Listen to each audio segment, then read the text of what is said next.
Hello, hello, hello, and welcome to another episode of the Full Quota podcast. My name is Mpho and I've got Tim Derlace here with me. Tim, how are you doing? I'm good. I'm refreshed from after 4 days at Newlands, but I'm good, man. I'm good. Yeah, look like you've got a bit of a tan. Yeah, at least you weren't up here in Johannesburg going through the embarrassment that the Proteas put us through, because there's no other words to say. Could to call that performance outside of an embarrassment in that T20 series as an embarrassment. But we're going to talk about all of that. Remember, we're South African cricket podcast. Please do follow us on Full Quota Pod on X. Subscribe to the YouTube channel, and also for those audio fiends, we're on Apple Podcast and Spotify. Please search Full Quota Podcast. You can also buy us some coffee and buy me coffee / Full Quota Podcast. Any and all contributions are appreciated.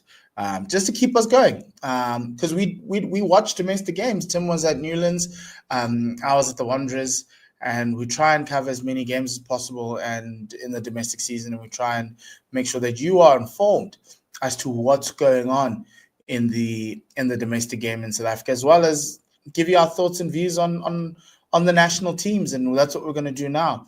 England Lionesses, the England women, are here in South Africa for their series. ODIs, T20s, 3 ODIs, 3 T20s, and a test match.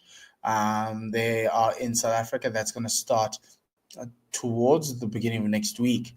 And so good luck to the Proteas women who are all trying to get to Pretoria. There's some people in the WBBL. Tim, did you see Lizelle Lee and her twin centuries back to back? I have to admit, I have not been watching the WBBL. I have to confess that that's not been on my radar. I did, however, see that she did score those hundreds, but I didn't actually see them, if you know what I mean. Do you know what she said? She said that she said that the environment at the Hobart Hurricanes is so great, and she wishes that was the same environment at the Proteas. And she didn't like how that environment was at the Proteas. And I was sitting there going, ma'am, if you're talking about the environment, do you mean fitness standards? Because it looks like the Hobart Hurricanes are okay with the level of fitness that you are showing us. So, and we weren't, and that's all it was. But yeah, I just didn't like that comment. But anyway, let's talk about something that was quite embarrassing. This is happening often. We're having this rant quite a lot, Tim. This limited over side, even the T20 side, just sit there going, what in the world is going on?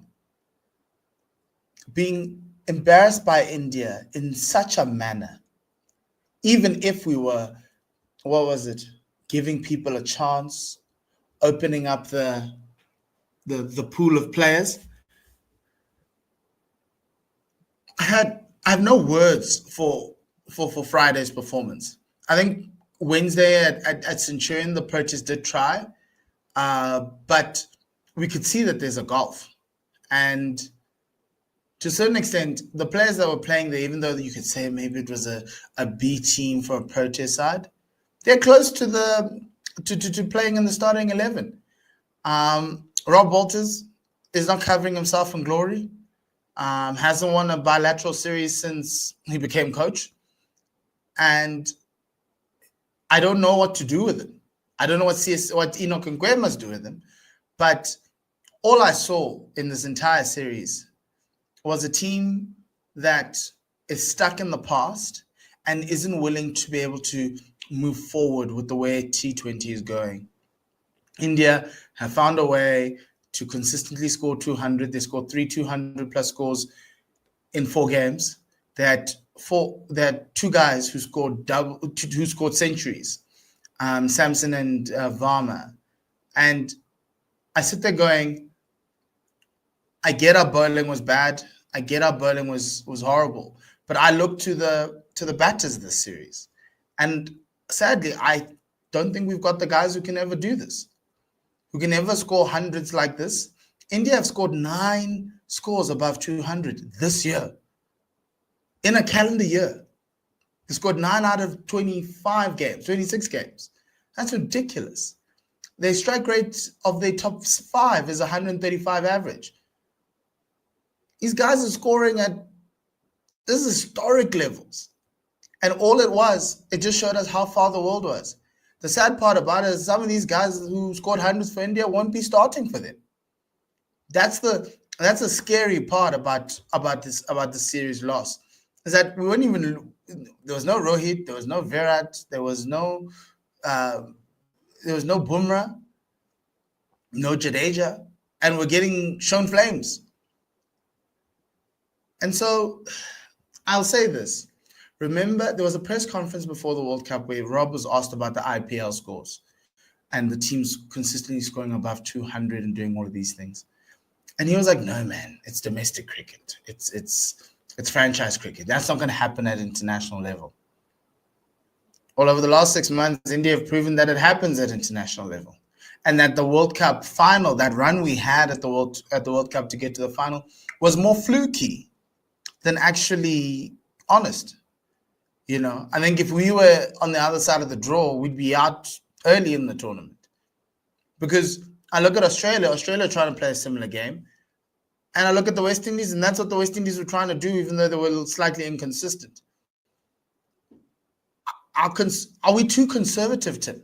Like, we allowed a team to score 282 on us in a T20. Like, where did this all go wrong? So the caveats to this would have to be the fact that we were without Nokia and Rabada.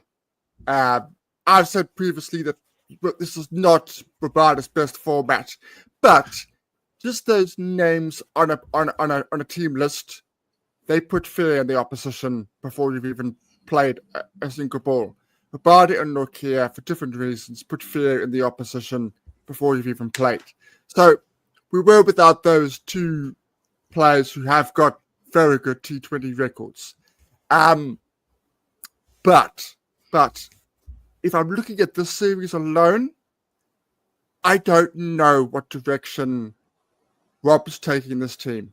I don't actually understand what he wants this team to do. I'm finding it very, very difficult to gauge what he is saying.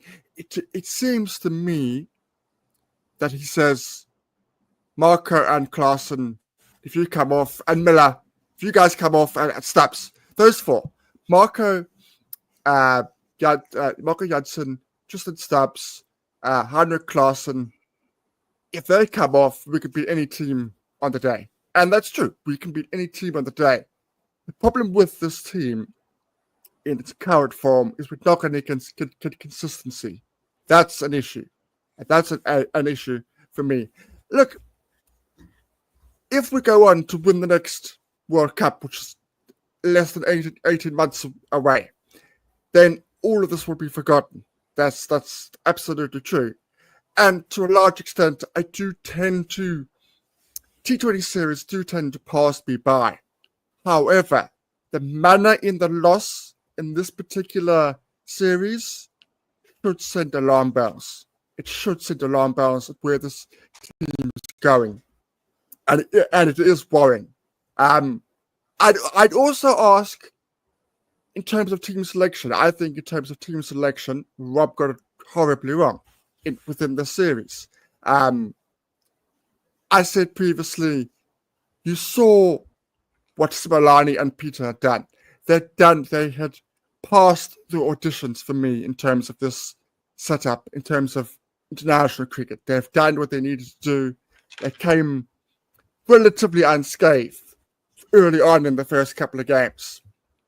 In this game, where it was a must-win game, Barton had to play. He absolutely had to play instead of Sabamla. So I think that was a huge misstep from Rob Walter.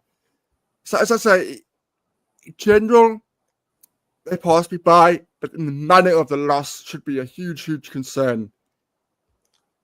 And as much of a concern as I don't think Rob can necessarily be at the next World Cup, T20 World Cup, talking at T20s, if this continues. If we have a similar poor Champions Trophy in a couple of months, I think Champions Trophy is his audition to show this is what I'm about, this is the team that I want to pick, and this is the plans I have.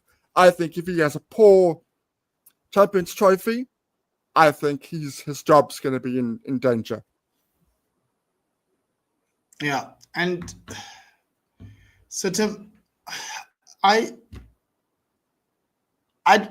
can't excuse it to say no. There's no Kagiso and whoever it is. I thought Rob kept on saying in his press conference, no excuses, no excuses. He's taking responsibility, but every line that came out of his mouth, he gave us an excuse.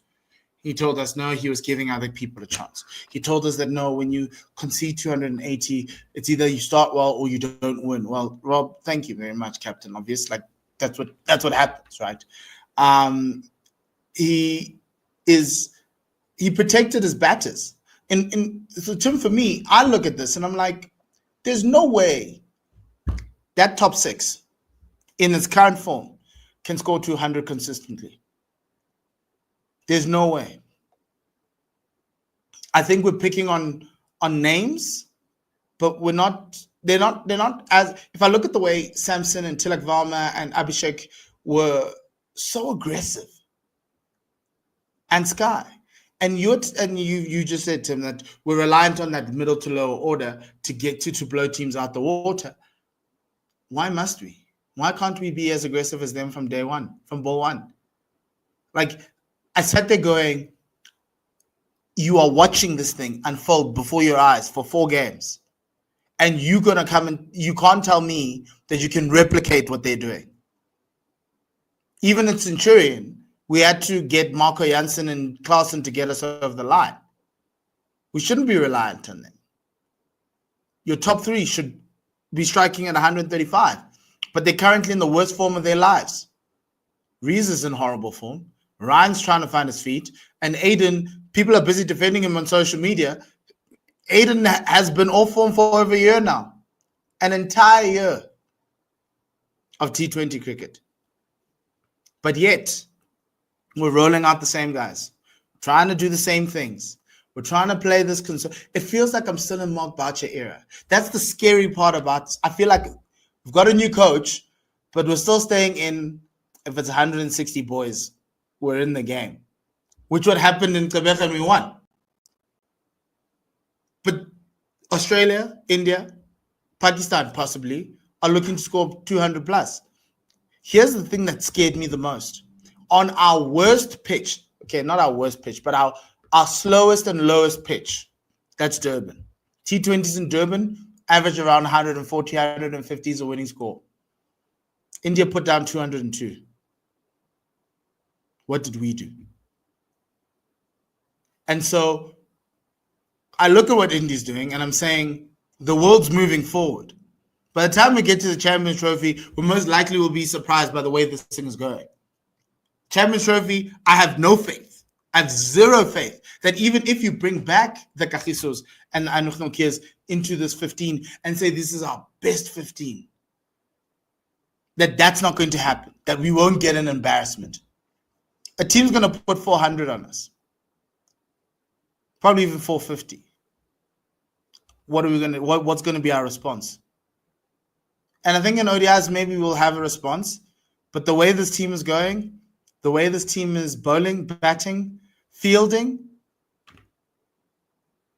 like if there was time for change, you've got about 3 months to the Champions Trophy. I don't know. Maybe get somebody in. I don't know how to help this team because it looks like they're arriving at every game and they are, playing it off the fly, like coming up with plans as they go. And also this idea of wanting to chase. You saw what India did to Bangladesh and they thought they were different. Like, I don't understand. You won 3 tosses in a row and you were like, oh, no, we want to bowl. We definitely want to chase.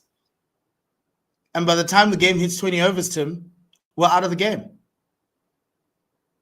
And then so I have no words. It was just, I just sat there in the stands watching these balls go all over the show. And you're like, this makes no sense at all. You can't field. They had lost their energy. Yes, you're getting pelted everywhere. But you're getting pelted by a B team. By guys you won't see at the Champions Trophy. Guys you won't see at the next World Cup. Tilak Varma is going to go to the next World Cup. Sanju Samson is going to go to the next World Cup. But where are they going to be? They're going to be sitting on the bench. And you're being shown up by those guys. But anyway, Coach Rob had lots of excuses. It's not our best 15.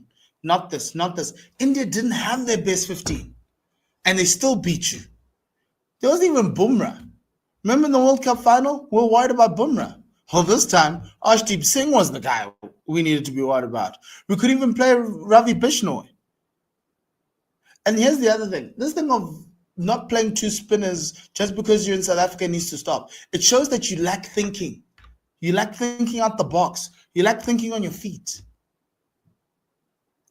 Like I sat there going, India's playing 3 spinners and they are beating you 6 ways to Sunday. Yet you will go, oh no, my 4 seamers. My 4 seamers. All the way. And then you wonder why you get pelted. The game that we won, they took one of their spinners out. That's the only reason that we won that game. They took the extra spinner out of the game that we won. Yeah, you're absolutely right. You're absolutely right. I certainly got a bit of criticism calling this Indian team their third team. Might as well.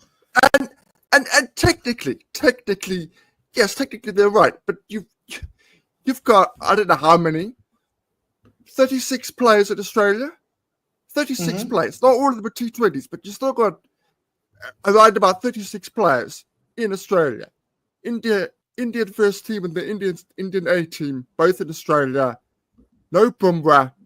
This was a opportunity for Rob to make a statement. This was an opportunity for Rob to make a real statement of his coaching credentials and put a stamp on this Proteas setup and the direction he wanted to take the team and the players that he wanted to pick and bring out the best from those players. And he hasn't. He's failed miserably. Every metric from this series, Rob Walter has failed and failed miserably. They can no be. That's the fact. That's just the fact. And Tim, the one thing we hold Rob to from a coaching perspective is the fielding. His sides have been great fielding sides. There was a shambles on Friday. Over this entire series, it was a shambles. It was unbelievable. Like, you can talk about the fact that our bowlers are struggling under the pressure of the Indian batters and how aggressive they are, and they're bowling a lot of extras, which again is a sign that guys aren't up for this. They may be great here in South Africa, but the Joel Kutsias, the Marco Janssens, they shouldn't be in the side if they're not going to be up for it when the lights are brightest, when the kitchen is hot, and you're busy bowling wides left, right, and center. Like, this is a sign. You've been asking for like a mental coach. I don't think we need a mental coach. We just need to take people. Sometimes when people show you who they are, believe them.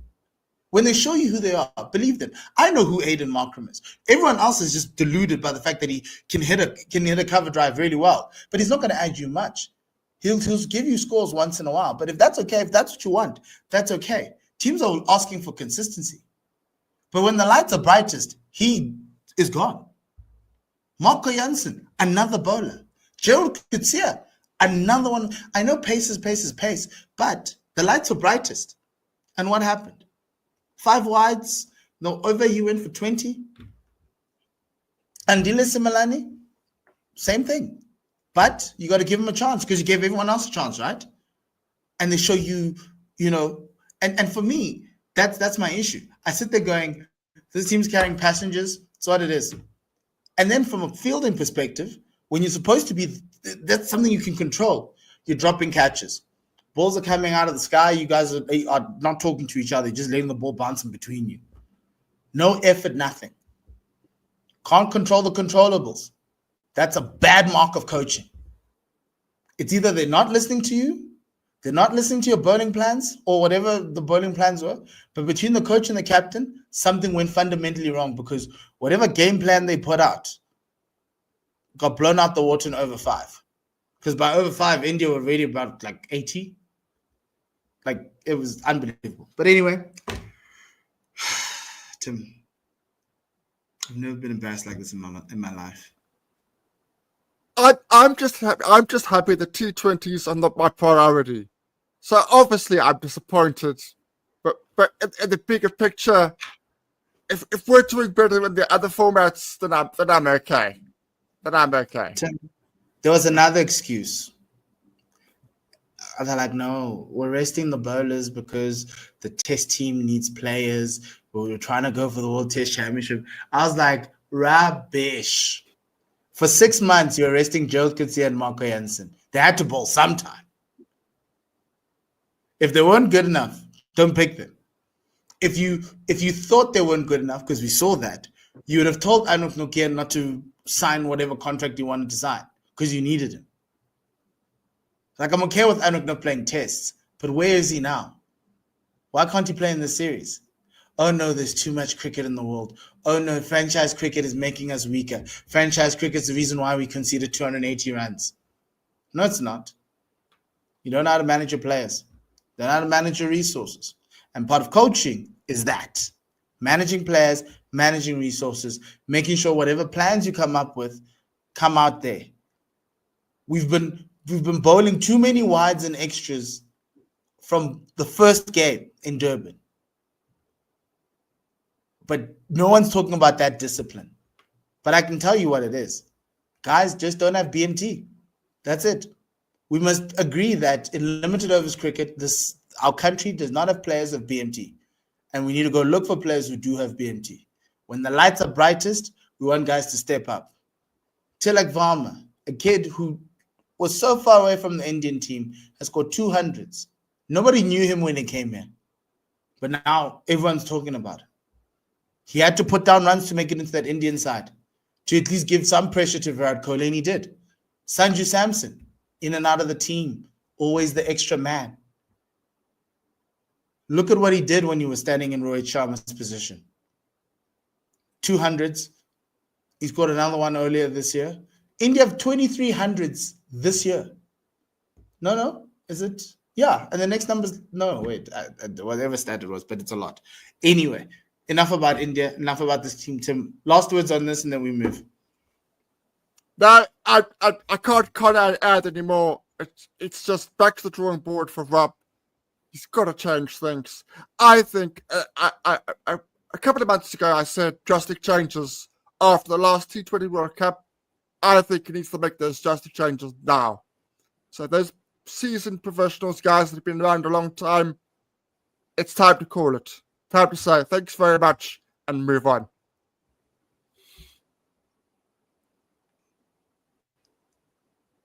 Okay, cool. Let's move on to the 4-day series. We're at cricket all round. We've had the 4-day series.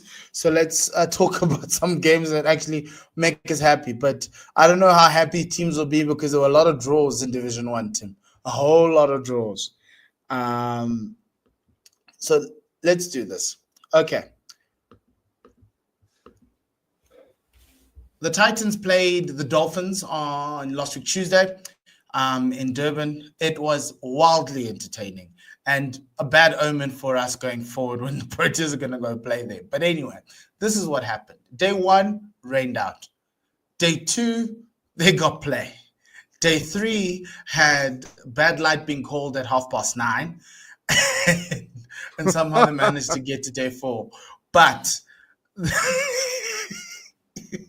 yeah, so you shouldn't send anything to Durban. It's unbelievable. Anyway, there was some cricket. There's some good cricket being played, but unfortunately only 2 innings. could have been actually less than 2 innings was completed. And so the Titans drew with the Dolphins, the Titans scoring 418 for 7 in reply to the Dolphins 365.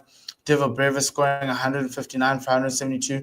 And people, yes, we know he's talented. He needs to do more. He needs to score more. He needs to have a season of him being the top run scorer before we start putting him in the national team. We like picking people too early.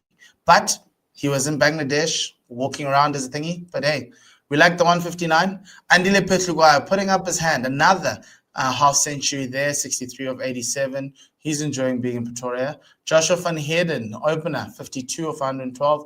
Jason Smith of the Dolphins scoring 87. And Tsepon Dwanda took 5 for 124. And Sadal Advia, remember him? Yes, Sadal Advia. He scored a 58 off 100. And then, Tim, what did you make of this game? While it was a Divo Brevis show, I don't think we can look too much beyond that. Gotta be honest, I didn't see a lot of it, but what I did see of it was highly, highly impressive. Proper cricket shots, taking the attack to bowlers. It was a highly impressive innings from what I saw. As you rightly said, I'm glad Pet McGuire is finding some consistency at the Titans. As you say, that's back-to-back 50s for him. So that's really good for him. I'm really glad that he's made that move to the Titans and is flourishing. He's batting a lot more, which is great for him. I saw Jason's innings. I was, as you can imagine, I was livid, poking at a wide one on 87, straight to first slip. When you're on 87, I was highly, highly annoying. But a good innings nevertheless. Yeah, those were my main takes from that particular game. Just say not enough overs being played that match for the reasons you pointed out. Sure, no problem. Yeah, I just was irritated by Durban on that one. Anyway, another game ended in a draw. You were here, Tim. But anyway, this sounded like was a lot more. Western Province hosting the Warriors, scoring 464 and 162 for 8, drawing with the Warriors 266, playing 231 for 8. Eddie Moore scoring another 100.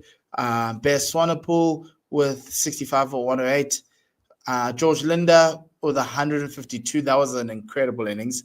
And a half century 57. He is doing incredible things. And yeah, we'll see if Coach Shukri bites, especially with Pakistan and Sri Lanka coming here. Carl Simmons, another half century for him and 8 wickets in the match. Matthew Beetsker scoring a 52 and a 53. And Senran Mutusami scoring a 55. Didn't Jordan Hanman score 98 here as well? He did, didn't he? Yeah. I think yes, so. We do apologize to Jordan Hanman. Your 98 is recognized here on the podcast. It's just our resident VPS supporter probably forgot about it because you put them under a lot of pressure. But Tim, how's the game?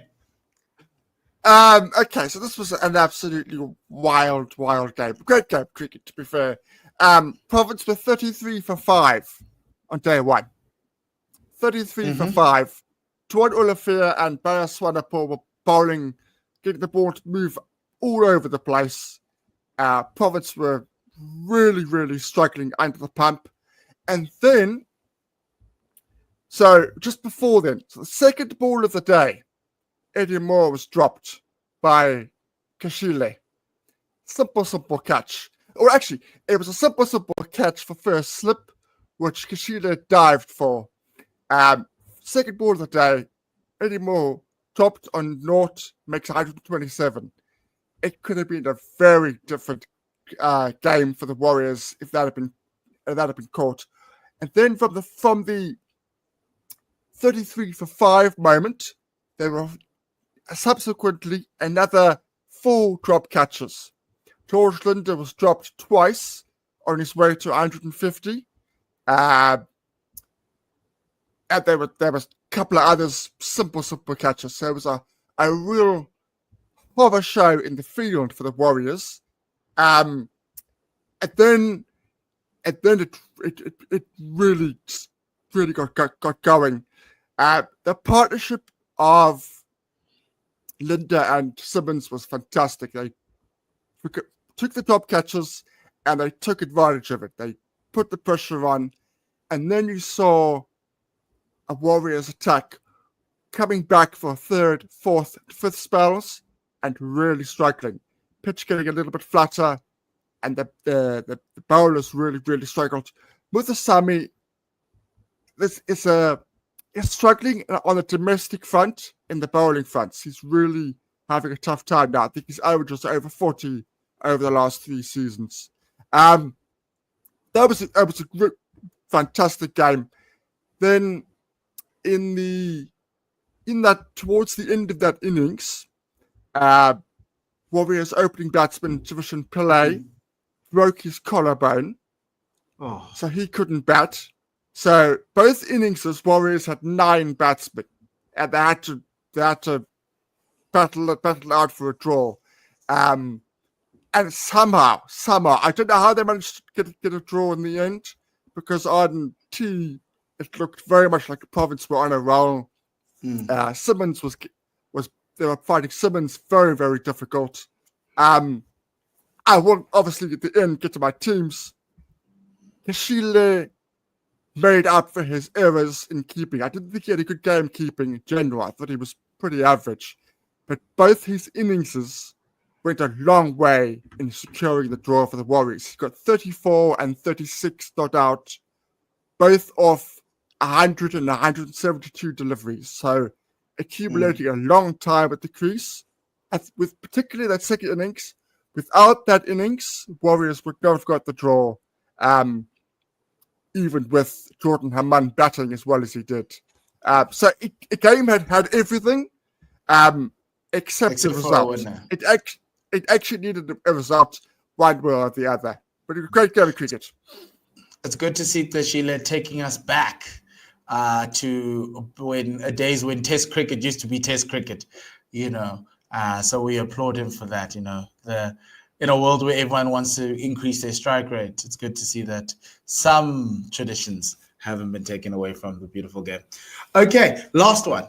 Northwest, 425 for 6 declared, playing 136 without loss. Drew with the Lions, who only managed to get 399 for 9, declared. This is just lastly playing for points. There was a lot of rain around on the Highveld, so it was really tough to get this game through. But anyway, Vian Libba scoring 85, Yanaman Milan scoring 2 back-to-back half centuries, 63 and 55, opening as an opener. Aidan Markram, watch out. I don't know, maybe. Reynard van Tonder scoring 120, batting at number 4. Bjorn Fortuin scored 120 for the Lions, batting at 8. This is second century in 2 games, so he's putting his hand up. He's like, I see you guys are picking Senra and Muthusamy. Me too. I can do this. Connor Estes in the wicketkeeper, 83.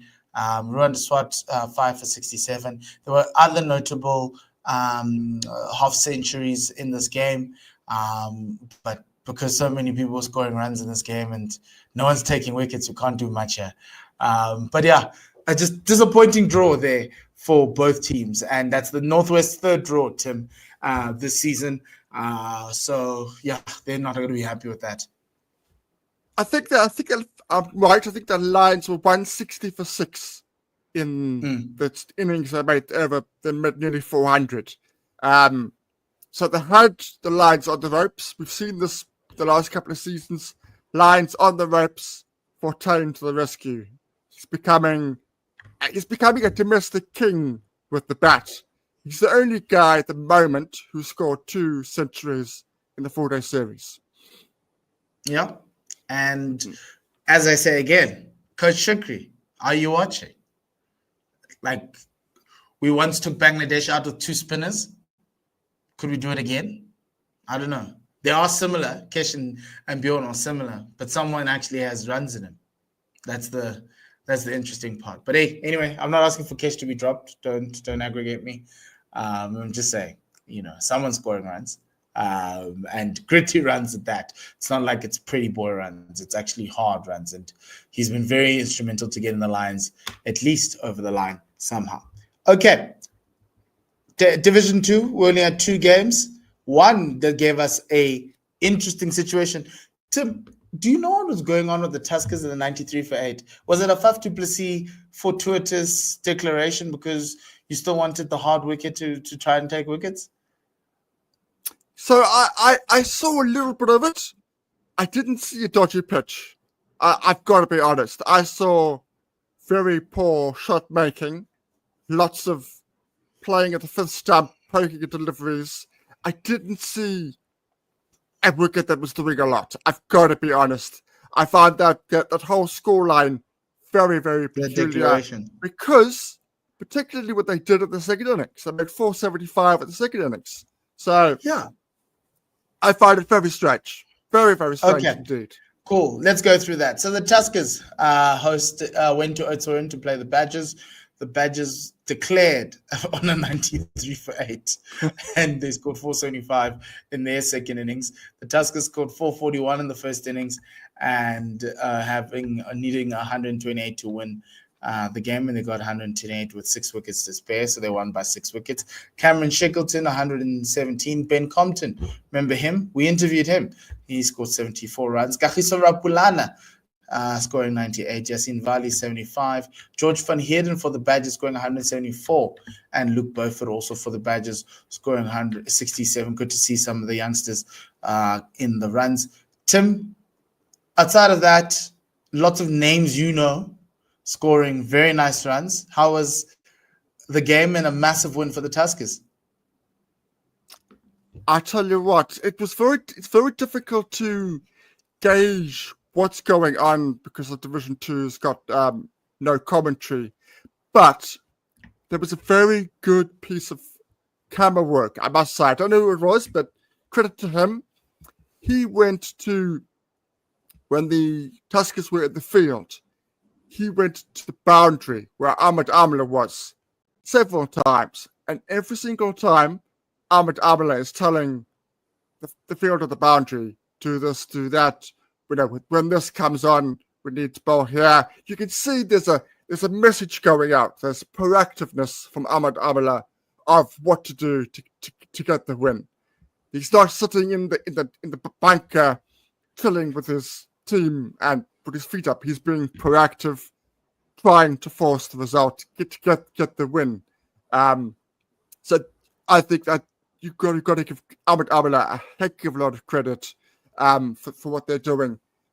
And what they're also doing is their youngsters are coming through, which is a huge, huge credit for them. It's looking very, very nice for them at the moment in terms of promotion. Still early days, absolutely, but at the moment it's looking very, very rosy for them. Guys are coming through, they're scoring consistently. Cameron Shackleton is having a fantastic season, making another really, really impressive 100. So there's a lot to like about what's happening in the Tuskers, definitely. It's looking very, very impressive at the moment. They look like a team that has been relegated from the Premier League and is still playing at that level where I call it purgatory. You're not good enough for the Division 1, but you're too good for Division 2. So I think that's where they're playing at. And to a certain extent, last year the Knights were in that realm. They just couldn't be touched.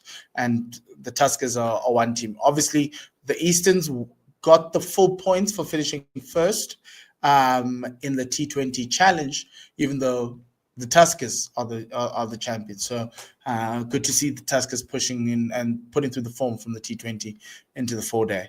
And then another one is the Heat. The Heat took on the Inyati this week. Inyati scoring 186, the Heat being bowled out for 99. Then the Inyati being bowled out for 112. And then the Heat winning that game by 8 wickets, scoring 200 for 2. DC Malika scoring 61 of 93. Hardest for Leon, 5 for 40 in that first innings. Ernest Kem, 8 for 33 and 55 not out of 129. And then Cole Abrams, 77 not out. The Ernest Kem show, Tim, pretty much dismantling the Inyati. another guest of ours, which is always good to get. Absolutely, yeah. Look, Inyati are having a tough time at the moment. We've said that a couple of weeks ago. Yeah, this was a must-win for the Northern Cape. Absolutely, they had to get the win, and they did enough. Just to touch on the previous game, because I just want to get there. We've got to give a shout out to George Van Heerden, former Centre 19 captain, making 174. That's a heck of an innings. I'm just going to check something for you. It is no, not quite. I'm just having a look at the highest scores for SWD. And he's still some way off. There's been a few that have scored 200, but still a very, very impressive performance from him. One for the future, I think, definitely. Yes, most definitely. And I wouldn't be surprised if I saw George Van Heerden next season in Division 1. And if he keeps it up, most likely knocking on the door. I think he's shoo-in for SA Emerging, maybe even SAA. Coming up for the next squads that come up, because you can't ignore the runs. He's in the runs every week. Tim's team of the week: George Van Heerden, Luke Beaufort. It's like two names that just keep on popping up. So SWD again doing the things, but the Heat themselves coming through that one unscathed. They nearly put themselves in trouble, but they are going to be fighting to get themselves up in Division 1. And yeah, a massive win for them, because you can't lose a game against the Inyati. They've lost every game this season. You as a contender can't be losing that. So that's the end of that. We're just going to look at the Division 1 table. The Division 2 table wasn't calibrated for this weekend's win, so we didn't want to go through that. But anyway, the Knights are leading at the top with 40 points. The Dragons are in second on 39 points. The Lions in third with 36 points. Western Province with 36 points in fourth. Gold Rush Boyland, 32 points, didn't play this week. Dufferbet Warriors, 28 points. They are searching for their first win. And so are the Titans, as well as the Dolphins there at the bottom. It's like you've taken the table and you've flipped it on its head from what you would have expected. And so it's interesting times. It's really, really awesome times. And it's good to see that some teams are doing well. Tim, when you look at this table, what do you say? If that's how it ends, it was going to be one heck of a 4-day competition. But yeah, it's early draws, and I'd be surprised if that were the case. But the Knights and the Northwest, the two teams that we said that needed to improve, Knights for being relegated and Northwest to stay away from relegation, they definitely have improved. Their performances, the way they play, has definitely gone up a notch. There's absolutely no doubt about that. So you've got to give credit to them for having a good start to the competition. Okay. Yeah, and then to a certain extent, that's what we want. I want competition. I want a little bit of upsets. And right now, Knights in Northwest doing things that we didn't expect them to do. So let's look at the fixtures before we go into your two teams of the week. There's only 2 4-day fixtures this week across both divisions. The Titans play the Knights on tomorrow, and the Lions play Western Province on Thursday. Okay, Tim, it's time for your team of the week. Okay. Yes. 4-day Division 1 team of the week: Eddie Moore, Yanaman Malan, Matthew Bretsky, Dieval Brevis, Netemba Tlashile, Vian Mulder, George Linda, Bjorn Fontaine, Ruan de Swart, Dane Patterson, Tsepo Ndwandwa. In Division 2, Ernest Kim, Ben Compton, Cameron Shackleton, Kagiso Rapulana of the Tuskers, George Van Heerden, Luke Beaufort, Cole Abrahams, Hardisville Yoon, Thomas Kaber, Ziad Abrahams, and Nico Van Sale. Let's start with Division 1. Well, people are going to be shouting at me, and fair enough, for leaving Carl Simmons out. And that would be a fair argument. I happened to see Tipper Ntwana's spell, and that spell where he got those 5 wickets did impress me. But I suppose if Province had got the win, then I would have definitely put in Simmons. The fact that they didn't get over the line just sort of it sort of made my mind to give it to somebody who I thought bowled really, really well. It doesn't necessarily always get the credit he deserves. Otherwise, I gave Kashile because of his batting. Not a lot of runs, but important runs, the type of runs that you need to be consistent. Yanuma Malan, that was good. Innings, both 50s in either innings, that was impressive. I'm starting to like what I see from Yanuma Malan. It's still early doors, but he scored runs in the T20 competition. He's scoring runs in the 4-day competition. I'm starting to like that. Matthew's 50s were a sign of somebody who knows he's knocking on the door. A sign of somebody who knows he's inches away from Proteas' selection with Shukri. Those were very, very mature innings. He'll be slightly disappointed he didn't kick on, but the bowling from George in particular and Kyle was very impressive. Those were very impressive innings. Who else? I was very surprised that Linda was still around in the 4-day competition for Western Province. I thought he was going to be doing the T20 leagues and T10 stuff, but him and Kyle have a great partnership at Western Province, and it's working wonders. His 152 speaks for itself. Even if I don't even talk about his bowling, it was, despite the fact that he was dropped a couple of times, you've got to make it count, and he absolutely made it count and very nearly got Province over the line. So that's pretty much my Division 2. Division 1. Yeah. In Division 2, Ernest Kim. Just hold on, Tim. So in Division 2, you've got the regulars of George Van Heerden and Luke Beaufort. Ernest Kim comes in. So does Kagisura Pulana, as well as Cameron Shackleton. You still have Ziad Abrahams at the bottom and Thomas Cabe, as well as Hardest Viljoen. Let's talk about the others. Let's talk about Cole Abrahams and Nico van Zyl. I like what Cole Abrahams is producing. He's also a young-ish player. Division 2 tends to have guys on the wrong side of 30 seeing out their careers. Cole Abrahams, like Van Heerden and Beaufort, is the exception. He seems to be a guy that is interested in moving the game forward, taking the game to the opposition.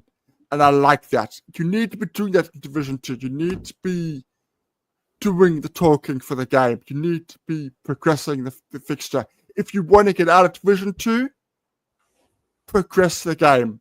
Get the win. Take your team over the line. Those sorts of things are going to get you noticed and are going to get you that promotion to Division 1. So I think I've picked him a couple of times now, Cole Abrahams.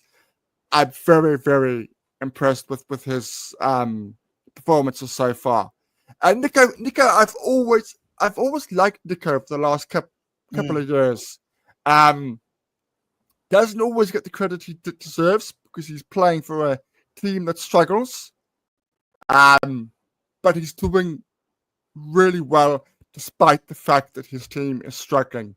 I just hope that his performances keep going because I do think he's another one who he's probably going to be just short of Division 1, but he might get if he gets promoted with a team like the Northern Cape Heat, if they take him on, he might get a season or two, and his game might progress. Also, he's at the right sort of age. He's 25, 26, so he's still got time on his hands. But I like his variety and pace.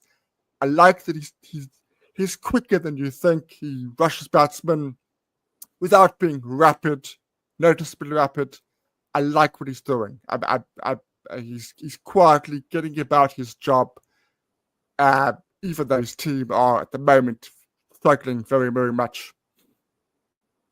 Okay. And that's Tim's team of the week. If you play well, you might find yourself in there. So congratulations to everyone who made it on, and all the performances. This week we only have 2 4-day games, but on top of that, also we'll be preparing for the Sri Lanka series. So please be on the lookout for our preview show to give you everything and anything around Sri Lanka, right? This is the first time that the World Test Championship is going down to the wire, where 2 teams to play in the final could be decided on the last ever game for this cycle of the World Test Championship. And one of those teams is Sri Lanka. So Sri Lanka are really up for it. They're here and they're looking to play some really, really hard ball. So too are the England Lionesses in the Women's ICC Championship. They're down here in South Africa for a tour. It's been a while since they've been here, and it's good to have them in our show. So please do look out for that. Outside of that, Tim, it is the end of our show. And everyone, remember, please follow us on iTunes, not iTunes, follow us on X, Full Quota Pod, subscribe to the Full Quota Podcast on YouTube, and like, if you're watching this and you're new, share to your friends. Also, Full Quota Podcast on Apple Podcasts and Spotify, as well as you can buy some coffee at buymeacoffee.com/Full Quota Podcast. Helps us keep up with the goings, and it also helps us be able to cover more of the South African game. From myself and Tim, it's goodbye and lesale kakafiso.